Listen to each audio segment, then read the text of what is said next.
नमस्कार दोस्तों, मैं लक्ष्मण सिंह लोधी स्वागत करता हूं आपका मेरे यूट्यूब चैनल गतिमान अकेडमी में। दोस्तों, आज मैं 500 क्वेश्चन सीरीज की आज सेकंड वीडियो लेकर आया हूं, जिसमें हम जेल प्रहरी 2018 30 सितंबर के मॉर्निंग शिफ्ट के पेपर को हल करेंगे डिटेल्ड मेथड में विद एक्स्ट्रा फैक्ट के साथ। तो चलिए दोस्तों, वीडियो को शुरू कर लेते हैं। वीडियो को शुरू करने से पहले मैं आपको बता दूं कि हम इस वीडियो में सिर्फ जो साइंस टॉपिक है उसी को टच करेंगे, साइंस टॉपिक को सॉल्व करेंगे विद एक्स्ट्रा फैक्ट के साथ। तो दोस्तों, मैं स्क्रॉल करके साइंस टॉपिक को निकाल ले रहा हूं। तो दोस्तों, ये है साइंस टॉपिक। साइंस टॉपिक का हमारा जो फर्स्ट क्वेश्चन है, निम्नलिखित में से किस स्थिति में एक व्यक्ति के बीमार पड़ने की संभावना अधिक है? जब वह मलेरिया से ठीक हो गया हो और चेचक से पीड़ित हो, किसी व्यक्ति की देखभाल कर रहा हो। जब वह मलेरिया से ठीक हो रहा हो। जब वह घर पर स्वस्थ आहार लेती हो। फोर्थ ऑप्शन, जब वह मलेरिया से ठीक होने के बाद 4 दिन के उपवास पर हो और चेचक से पीड़ित किसी व्यक्ति की देखभाल कर रही हो।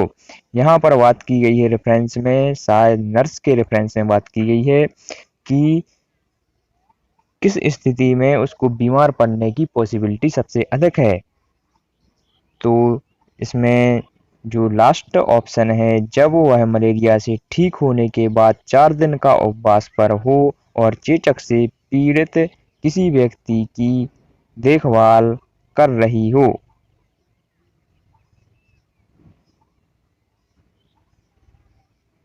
ये हमारा ऑप्शन सही हो जाएगा, क्योंकि इसके लिए मैं आपको एक्स्ट्रा फैक्ट बता दूं।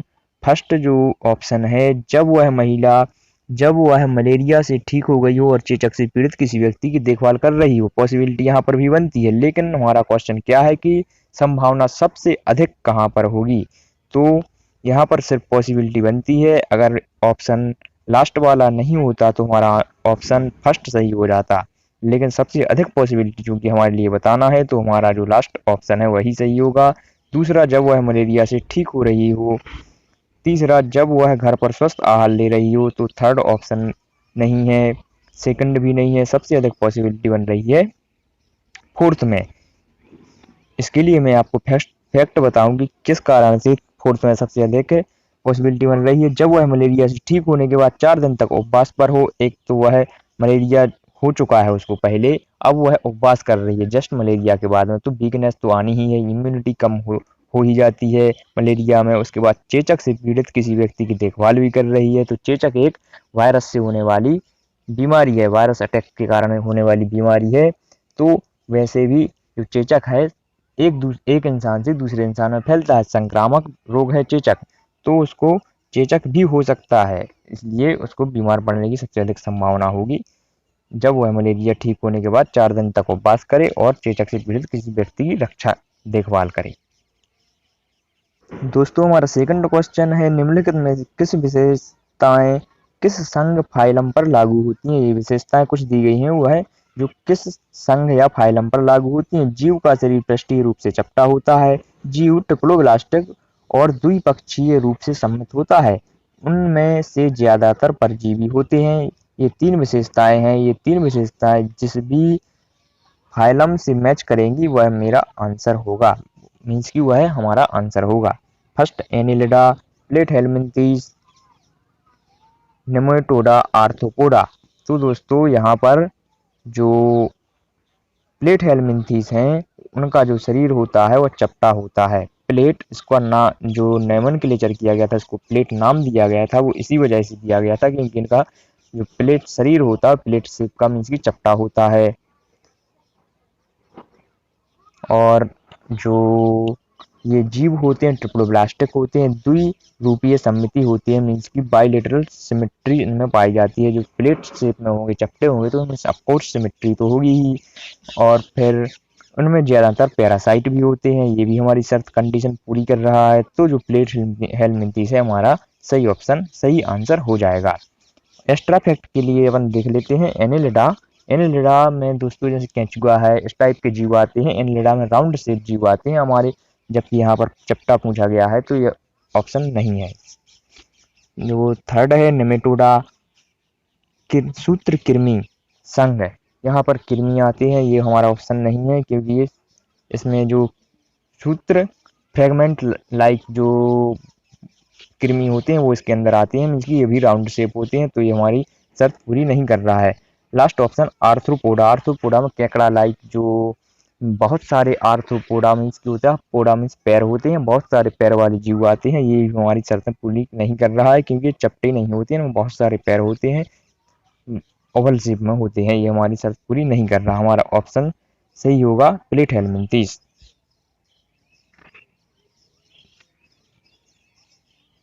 दोस्तों हमारा जो next question second third number का क्वेश्चन हम देख लेते हैं। जब किसी वस्तु पर ऊष्मा पड़ती है तो केवल पूरी ऊष्मा परावर्तित होती है, केवल पूरी ऊष्मा अवशोषित होती है, केवल पूरी ऊष्मा प्रसारित होती है, ऊष्मा अवशोषित परावर्तित प्रसारित हो सकती है। दोस्तों किसी भी वस्तु पर ऊष्मा पड़ती है तो उसके बाद क्या होता है। दोस्तों यहाँ पर कोई स्पेसिफिक वस्तु का नाम नहीं बताया गया है, कोई भी वस्तु है उस पर ऊष्मा पड़ रही है तो वह अवशोषित हो सकती है, परावर्तित हो सकती है, प्रसारित भी हो सकती है, तो हमारा जो लास्ट ऑप्शन है वह सही हो जाएगा। दोस्तों मैं आपको बता दूं कि मैं जितने भी क्वेश्चन यहाँ पर लाया हूँ उसमें से आपको जिस भी क्वेश्चन का आंसर पता हो तो वहां पर वीडियो को पॉज करें, अपना आंसर टिक करें, उसके बाद मैं आपको आंसर बताऊंगा। दोस्तों हमारा जो फोर्थ क्वेश्चन है, ध्वनि प्रदूषण का कारण है कैंसर, अति तनाव, तेज बुखार, मधुमेह, इसमें से कौन सा कारण जो है ध्वनि प्रदूषण का कारण है।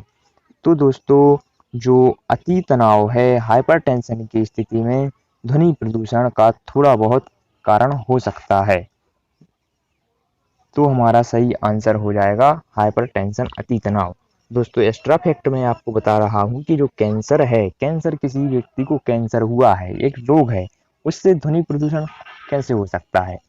चौथा, हाई बुखार है किसी को, तेज बुखार है, तो उससे ध्वनि में प्रदूषण, बुखार आने पर प्रदूषण नहीं होता है। मधुमेह रोग है, उसमें कोई प्रदूषण नहीं होता, लेकिन हाइपरटेंशन एक ऐसी स्थिति है जिसमें व्यक्ति शोर मचा सकता है, उसको टेंशन होने की वजह से, तनाव होने की वजह से वो चिल्ला भी सकता है, शोर मचा सकता है, किसी भी तरह की एक्टिविटी कर सकता है जिससे ध्वनि में कुछ प्रदूषण हो सकता है, होता है, तो हमारा सही ऑप्शन हो जाएगा दूसरा, अति तनाव। दोस्तों हमारा जो फिफ्थ नंबर का क्वेश्चन है, एक निष्प्रभावी अभिक्रिया में प्राप्त उत्पाद है।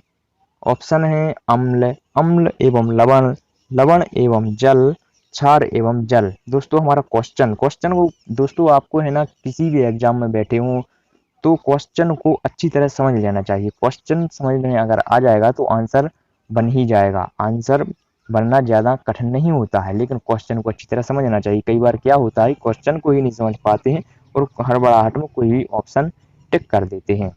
दोस्तों क्वेश्चन क्या है यहाँ पर कि निष्प्रभावीकरण अभिक्रिया में प्राप्त उत्पाद है न्यूट्रलाइजेशन रिएक्शन। दोस्तों कभी कभी इंग्लिश हिंदी में समझ ना आने पर उसकी इंग्लिश देख लेना चाहिए। न्यूट्रलाइजेशन क्रिया रिएक्शन का प्रोडक्ट यहाँ पर पूछा गया है।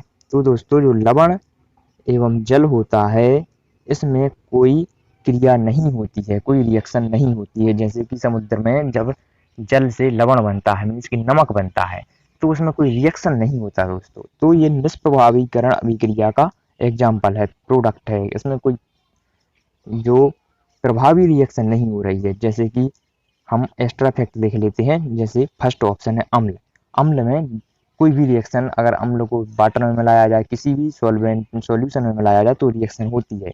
अम्ल एवं लवण, जब अम्ल को लवण नमक में मिलाया जाए तब भी रिएक्शन होती है। लास्ट ऑप्शन क्षार एवं जल, जब क्षार को भी जल में मिलाया जाता है तब भी रिएक्शन होती है, कोई ना कोई चेंजेस इनमें होते हैं। लेकिन जब पानी से उसमें ऊर्ध्वपातन बाष्पोत्सर्जन हो जाता है, उसमें से जल उड़ जाता है, सिर्फ नमक बच जाता है, इसमें कोई रिएक्शन नहीं होती उसके बीच में, तो ये न्यूट्रलाइजेशन रिएक्शन का प्रोडक्ट है। दोस्तों हमारा जो नेक्स्ट क्वेश्चन सिक्स नंबर का क्वेश्चन है, पॉलिशदार स्टील की चम्मच की आंतरिक सतह किसकी तरह कार्य करती है।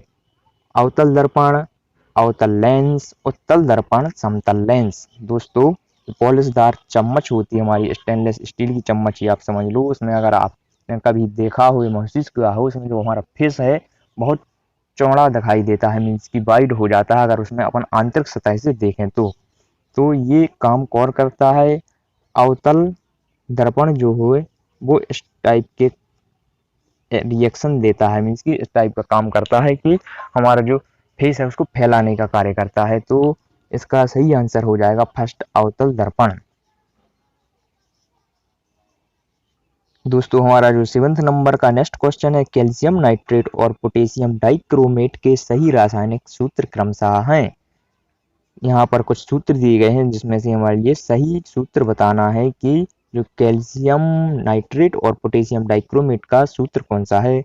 Ca2NO3 whole twice into KCr12O7 whole twice.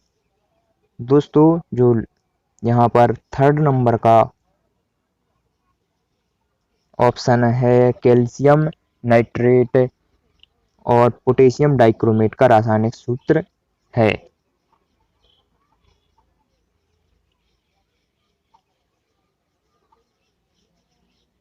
CaNO3 whole twice K2Cr2O7। ये हमारा राइट आंसर है। देखिए दोस्तों, calcium nitrate CaNO3 whole twice ये होता है कैल्शियम नाइट्रेट का सूत्र, और पोटेशियम डाइक्रोमेट के पोटेशियम Cr2O7 ये पोटेशियम नाइट्रेट का सूत्र होता है। तो हमारा जो 3rd ऑप्शन है वह सही हो जाएगा। दोस्तों ये सूत्र है, इनको याद करना पड़ता है, तो आपने अगर ये सूत्र पढ़े होंगे तो आपको आंसर पता होगा।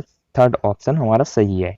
दोस्तों हमारा नेक्स्ट क्वेश्चन 8th नंबर का क्वेश्चन है, दो अपमिश्रणीय तरल पदार्थों का पृथक्करण उनके खालिस्तान के अंतर के आधार पर किया जा सकता है। घनत्वों, आयतनों, अपवर्तक सूचकांकों, द्रव्यमान। दोस्तों यहाँ पर दो अपमिश्रण तरल द्रव्य हैं। दोस्तों मैं आपको क्वेश्चन बता दूं कि क्वेश्चन में पूछा गया है कि दो अपमिश्रणीय तरल हैं, दो लिक्विड लिए गए हैं जो एक दूसरे में सॉल्युबल नहीं है, एक दूसरे में घुलते नहीं है। पदार्थों का पृथक्करण उनके किस गुण के आधार पर, खालिस्तान के अंतर के आधार पर किया जा सकता है। तो दोस्तों जो घनत्व होते हैं, किसी भी अगर लिक्विड में हमारी डिफरेंस करना है तो उनकी जो डेंसिटी होती है, घनत्व होता है, उसके आधार पर उनमें जो है अंतर किया जाता है। तो हमारा जो फर्स्ट ऑप्शन सही हो जाएगा, डेंसिटी घनत्व। दोस्तों हमारा जो नेक्स्ट 9th नंबर का क्वेश्चन है, वायरस को जीवित और अजीवित चीजों के बीच सीमांत की तरह रखा जाता है क्योंकि वे, मीन्स की जो लिंक या कड़ी के बीच तरह सजीव और निर्जीव के बीच की कड़ी माना जाता है। वायरस को क्यों माना जाता है? स्वयं को द्विगुणित करने के सक्षम होते हैं, होस्ट के शरीर के अंदर क्रिस्टल की तरह रहते हैं, केवल पोषक होस्ट के शरीर के अंदर ही रहते हैं, आदिम जीव होते हैं। दोस्तों जो वायरस है उसको सजीव और निर्जीव के बीच की कड़ी इसलिए माना जाता है क्योंकि वह केवल पोषक और होस्ट के शरीर के अंदर ही जीवित रहते हैं, केवल उसके अंदर ही जीवित रहते हैं, इसके बाहर वह जीवित नहीं रहते हैं। तो हमारा जो 3rd ऑप्शन है वह सही हो जाएगा। एक्स्ट्रा फैक्ट मैं आपको बता दूं कि स्वयं को द्विगुणित करने की सक्षम होते हैं, ये बात सही है, लेकिन जो क्वेश्चन के आधार पर हमारे लिए आंसर करना है कि उसको जीवित क्यों रखा गया है दोनों के बीच की कड़ी के रूप में, क्योंकि वह जो है निर्जीव रहते हैं। मीन्स कि अगर होस्ट के बाहर होंगे तो निर्जीव होंगे और होस्ट के अंदर चले जाएंगे शरीर में तो सजीव हो जाएंगे। तो निर्जीव भी हो रहा है और सजीव भी हो रहा है, हमारा आंसर इससे करेक्ट हो रहा है। तो हमारा जो 3rd ऑप्शन है वह सही होगा। दोस्तों जो हमारा नेक्स्ट 10th नंबर का क्वेश्चन है, सायं 8:30 बजे ओडोमीटर की रीडिंग 5845 किलोमीटर है। यदि ओडोमीटर रात 9 बजे और 9:5890 रीड करता है तो वाहन की चाल क्या होगी? दोस्तों यहाँ पर सामान्य सा चाल पूछी गई है। चाल का तो दोस्तों मैं आपको बता दूं, चाल का जो सूत्र होता है, चाल बराबर होता है दूरी बटे समय। तो यहाँ पर हमारे लिए दूरी देखना है, दूरी कितनी तय की गई है, इसके लिए इसको मैक्सिमम में से जो मिनिमम है इस डिस्टेंस को हम घटा देंगे। तो 5890 में से 5845 कम हो जाएगा तो हमारा बच जाएगा 45। जब 45 बचेगा ये हमारी क्या हो गई, डिस्टेंस हो गई, दूरी। तो हमारा जो सूत्र है चाल बराबर दूरी बटे समय, इसके डिवाइड कर देंगे समय से। जो हमारा समय है 8:30 से 9, यहाँ पर 30 मिनट हमारा समय है, इससे हम इसको काट देंगे तो जो हमारा आंसर सही आ जाएगा 1.5 मिनट। इसको 30 से 40 को डिवाइड करेंगे तो हमारा आंसर आ जाएगा 1.5 किलोमीटर पर मिनट। तो हमारा सही ऑप्शन हो जाएगा सेकंड। दोस्तों हमारा जो नेक्स्ट क्वेश्चन है कि जो निम्नलिखित जीवों में उनके पुनर्जीवन की ह्रास समान क्षमता में व्यवस्थित करें। दोस्तों यहाँ पर हमारे लिए अरेंजमेंट पूछा गया है, डिक्रीजिंग पावर ऑफ रीजनरेशन। जो उनकी रीजनरेशन की पावर है उसकी डिक्रीजिंग ऑर्डर में हमारे लिए मीन्स की घटते क्रम में जो यहाँ पर जीव के कुछ नाम दिए गए उनको सिलेक्ट करना है।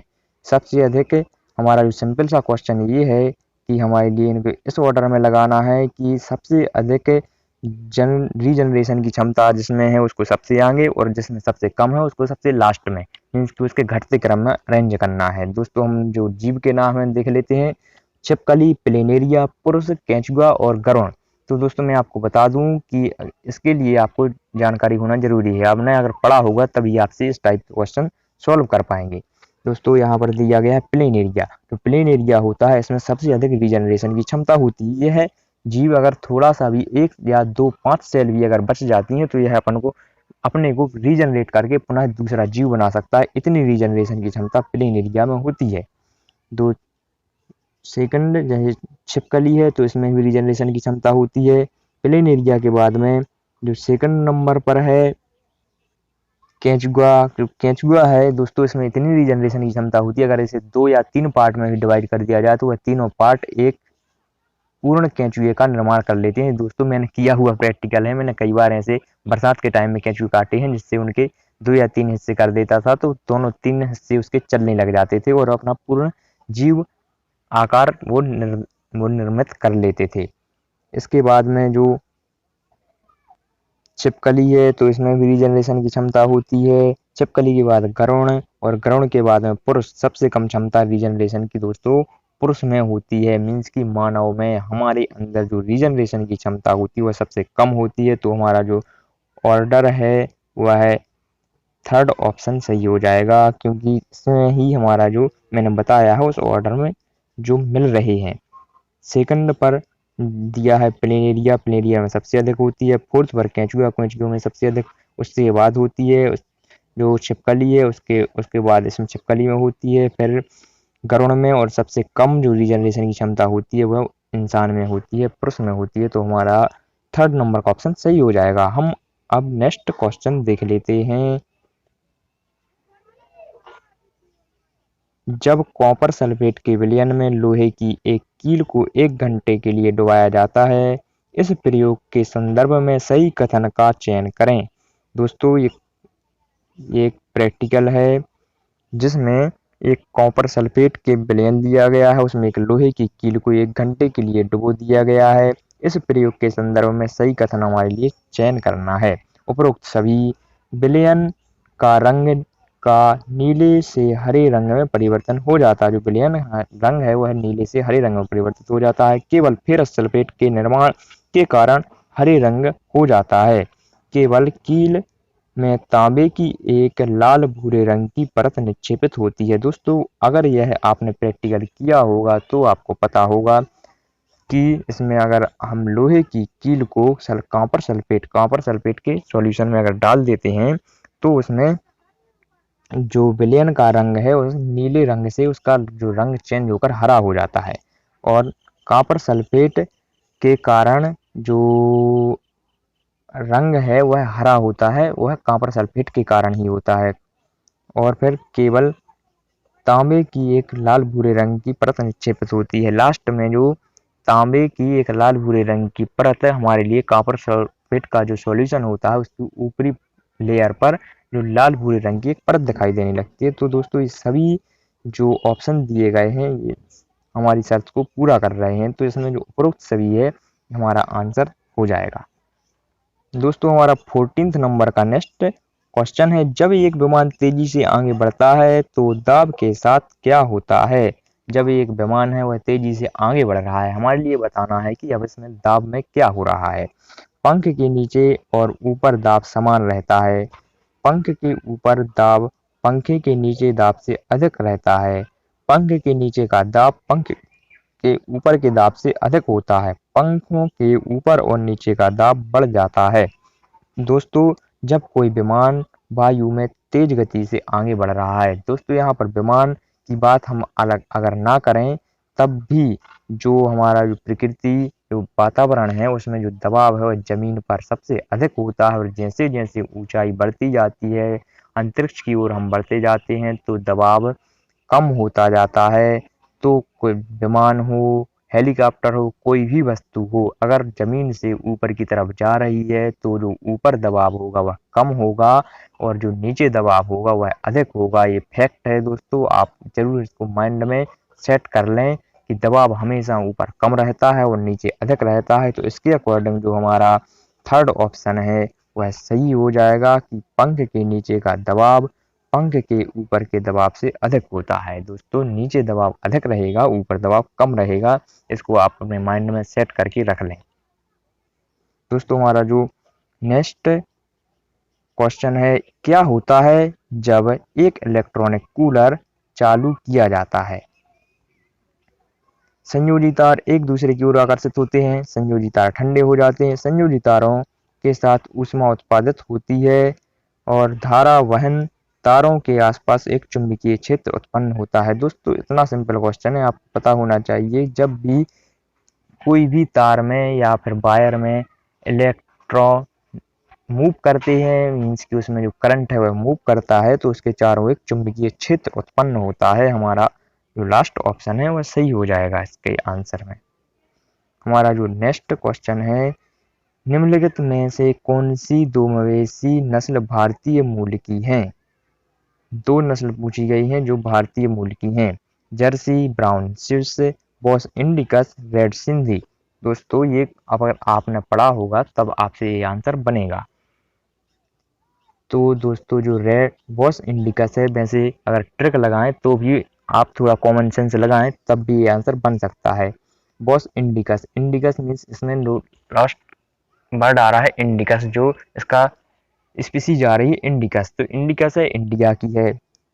रेड सिंधी, दोस्तों ये सिंधी भी इंडिया की है। तो हमारा जो ऑप्शन है थर्ड एवं फोर्थ, थर्ड वाला ऑप्शन सही हो जाएगा, हमारा आंसर सही हो जाएगा। जो बॉस इंडिकस और रेड सिंधी ये भारतीय मूल की दो मवेशी की नस्ल हैं। दोस्तों, नेक्स्ट क्वेश्चन हम देख लेते हैं। पित्त रस का भंडारण पित्ताशय एक थैले में होता है जो उसके खालिस्तान कहलाने वाले स्राव के अंग के पास स्थित होता है। ऑप्शन दिए गए हैं प्लीहा, अग्नाशय, आमाशय, यकृत। दोस्तों, आपने एनाटॉमी जो जरा सी साइंस अगर पढ़ी होगी, संरचना शरीर की पढ़ी होगी, तो आपको इसका आंसर बताने में कोई कठिनाई नहीं होगी। जो पित्तरस होता है वह पित्ताशय में संग्रहित होता है, जो कि पित्ताशय यकृत के अंदर स्थित होता है। तो हमारा जो फोर्थ ऑप्शन है वो सही हो जाएगा कि जो पित्तरस का भंडारण करने वाला पित्ताशय नामक थैला यकृत के समीप स्थित होता है। दोस्तों, नेक्स्ट हमारा 18 नंबर का क्वेश्चन है। दूध के विभिन्न प्रकार जैसे कि फुल क्रीम, मलाई रहित आदि बाजार में उपलब्ध हैं। मलाई रहित दूध तैयार करने के लिए उपयोग की जाने वाली तकनीक है विलायक निष्कर्षण, अपकेंद्रण, वाष्पीकरण, प्रभाव आसवन। तो दोस्तों, जो मलाई रहित दूध तैयार किया जाता है वह है अपकेंद्रण, मीन्स की सेंट्रीफ्यूगेशन एक टेक्निक है, इसके थ्रू तैयार किया जाता है। तो हमारा सही आंसर हो जाएगा अपकेंद्रण। अपकेंद्रण तकनीक है जो उसके थ्रू जो मलाई रहित दूध में से मलाई अलग कर दी जाती है उसको, और फिर मलाई से रहित दूध तैयार हो जाता है। जो हमारा नेक्स्ट क्वेश्चन 19 नंबर का है, निम्नलिखित में से कौन सा बल हमेशा आकर्षक होता है? दोस्तों, बहुत ही सिंपल क्वेश्चन है। जो गुरुत्वाकर्षण बल होता है वह हमेशा आकर्षक होता है।